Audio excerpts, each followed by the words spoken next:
Right now, as you watch this, electricity is doing about 400 things you're not thinking about. Keeping your food cold, pumping clean water into your home, keeping hospital patients alive. Now imagine it all stops. Not a power cut in your street, not a city blackout.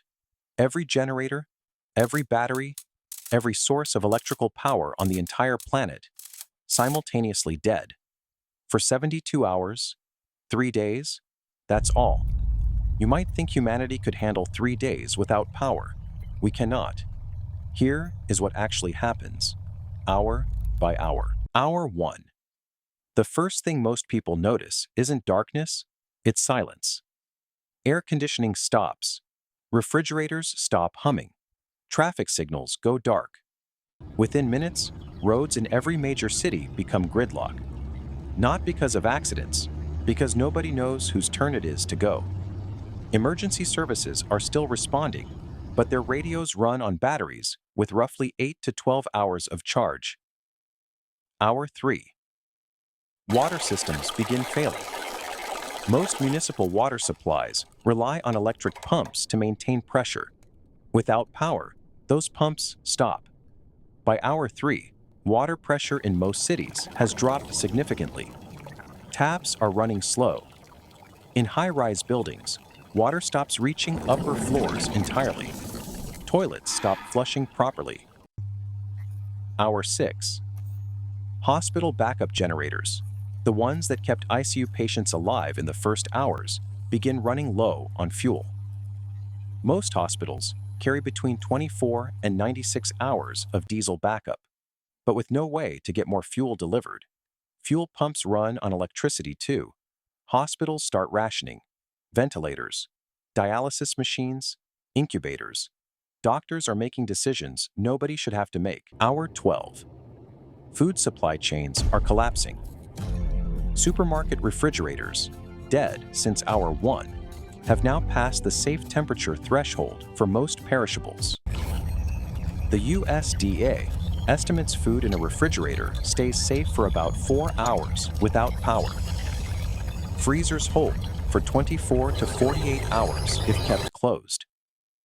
By hour 12, hundreds of millions of dollars of food across the developed world is already spoiled. Hour 24. Internet infrastructure, which runs on battery and generator backup, begins going dark.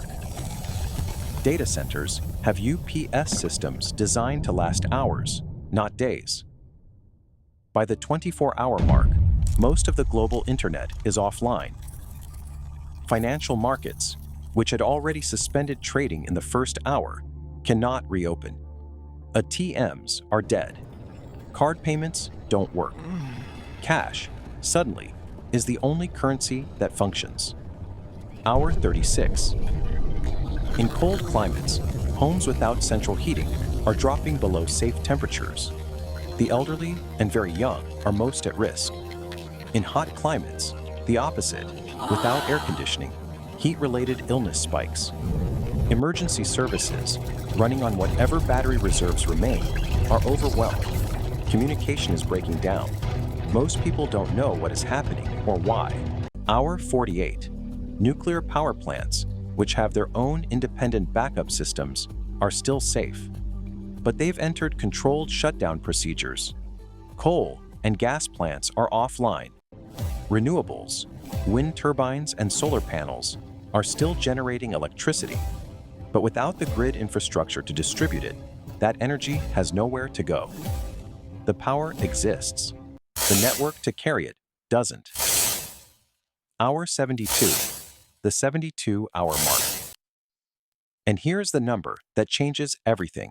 It takes approximately 2 to 4 weeks to restore a national power grid after a complete collapse, even with every available engineer working around the clock. The first 72 hours are survivable for most people. Week 2 is where the real catastrophe begins. Waterborne disease, food shortages, civil unrest.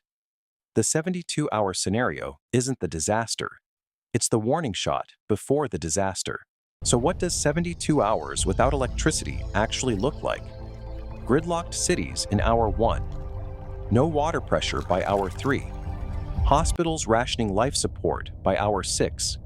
Spoiled food supply chains by hour 12. No internet by hour 24. A world running on cash, candles, and whatever battery reserves were charged before it happened. 3 days. That's the window before things go from difficult to dangerous.